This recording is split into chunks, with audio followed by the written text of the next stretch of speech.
Doctor Zakir Naik پر تنقید کرنے والوں کا حال یہی ہے کہ وہ آسمان کی طرف دیکھ رہے ہیں اور اوپر تھوکے پھینک رہے ہیں. یہ ایک انگریزی کا محاورہ ہے. آپ جتنے بھی عقل مند افراد ہیں تو شاید ویسے عقل کل تو آپ لوگ بنے ہی ہوئے ہیں, تو ہو سکتا ہے آپ لوگوں کو میری یہ بات سمجھ آ گئی ہو. ڈاکٹر ذاکر نائک کوئی بھی بات من گھڑت نہیں کر رہا. وہ وہی بات کر رہا ہے جو اللہ نے کی ہے, جو اللہ کے دین میں کی گئی ہے, جو اللہ کے نبی نے جس کی ترغیب دی ہے. تو اگر آپ کا کوئی ڈفرینس ہے ان کے ساتھ, آئیڈیالوجیکل ڈفرینس ہے, آپ کو سمجھ نہیں آ رہی, تو آپ خاموشی اختیار کر لیں. آپ ہیں کہ ایک عالم کے اوپر تنقید کر رہے ہیں. عالم پر تنقید کرنے کا مطلب آپ سمجھتے ہیں کیا ہوتا ہے؟ آپ دین پر تنقید کر رہے ہیں. اللہ نے جو پیغام دیا, اللہ نے جو بات کہی, یا اللہ کے نبی نے جو ہمیں سکھایا, ہم اس پر تنقید کر رہے ہیں. اور ہم یہ چیزیں افورڈ نہیں کر سکتے. اس کا بہت سخت گناہ ہے جو ہم کر رہے ہیں کہ اللہ کے سکھائی ہوئی باتوں پر, اللہ کے بیان کی ہوئی باتوں پر ہم اس طرح کی بات کر رہے ہیں. آپ دیکھیں اللہ تعالیٰ قرآن پاک میں کیا کہتا ہے, سورہ نور میں کیا کہتا ہے, سورہ احزاب میں کیا کہتا ہے, اپنی تعلیمات میں کیا کہتا ہے. اللہ تعالیٰ کہتے ہیں کہ اور مسلمان عورتوں کو حکم دو کہ وہ اپنی نگاہیں کچھ نیچی رکھیں اور اپنی پارسائی کی حفاظت کریں اور اپنی زینت نہ دکھائیں, مگر جتنا خود وہ ظاہر کر رہی ہیں, اور اپنے دوپٹے اپنے گربانوں پر ڈالے رکھیں اور اپنی زینت ظاہر نہ کریں. اپنے شوہروں یا اپنے باپ یا شوہروں یا باپ یا ان کے بیٹوں یا شوہروں اور ان کے بیٹوں اور اپنے بھائیوں اور اپنے بھتیجوں اور اپنے بھانجوں یا اپنی کنیزوں پر جو ان کی ملکیت ہو, مگر مردوں سے نوکر جو شہوت والے نہ ہوں, یا وہ بچے جنہیں عورتوں کی شرم کی چیزوں کی خبر نہیں, وہ زمین اپنے پاؤں اس لیے زور سے نہ مارے. یعنی کہ اگر آپ چل بھی رہے ہیں تو اس کی بھی آواز ان نامحرموں تک نہیں پہنچنی چاہیے.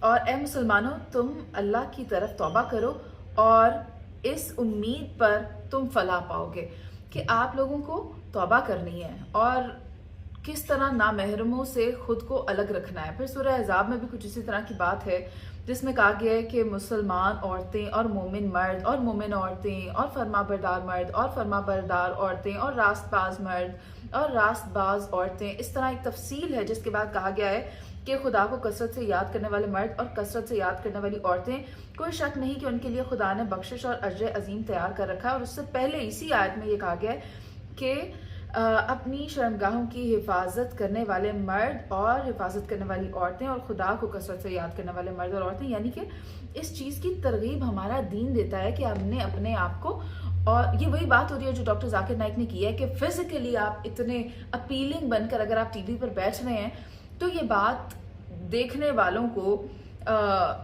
سیکشولی اراؤز کر سکتی ہے. تو یہ بات غلط کس طرح سے, مجھے یہ بات سمجھ نہیں آ رہی.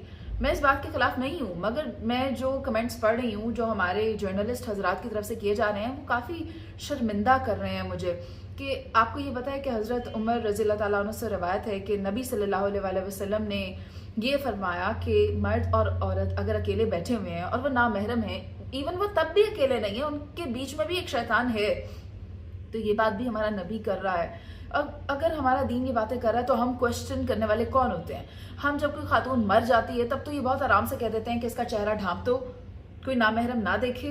تو یہ بات آپ زندہ خاتون کے لیے پریکٹیکل کیوں نہیں ہے کہ اس کا چہرہ کیوں نہ ڈھانپا جائے؟ اس کو تو بہت سے نامحرم دیکھتے ہیں جب ہم گھر سے نکلتے ہیں, تو باپردہ تو نہیں ہوتے ہیں, اور جب باہر کے لوگ دیکھتے ہیں تو پھر وہ آوازیں بھی کستے ہیں. ہمارے معاشرے میں آپ نے بھی سنی ہوگی ماشاءاللہ کی آوازیں.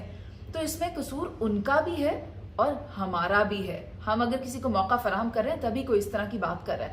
پھر اب تھوڑی سی بات میں عورت کے پردے سے نکل کر مرد کی طرف آتی ہوں. آپ دیکھیں کہ مرد حضرات کے بارے میں کیا کہا جاتا ہے. عورتوں کے پردے کی تو سبھی کو فکر ہوتی ہے اور ہماری سوسائٹی کے آدمی بھی اس پر بہت زیادہ بات کرتے ہیں, مگر آپ نے کیا کبھی یہ دیکھا ہے کہ مرد کو پردہ کرنے کا بھی کہا گیا ہے؟ اب مرد کا پردہ کیا ہوتا ہے؟ اس میں کہا جاتا ہے, یہ بھی سورہ نور میں ہے, کہ آپ مومن مردوں سے کہہ دیں, آپ مینز حضرت محمد صلی اللہ علیہ وآلہ وسلم, یہ بات مومن مردوں سے کہہ دیں کہ وہ اپنی نگاہیں نیچی کریں اور اپنی شرمگاہوں کی حفاظت کریں.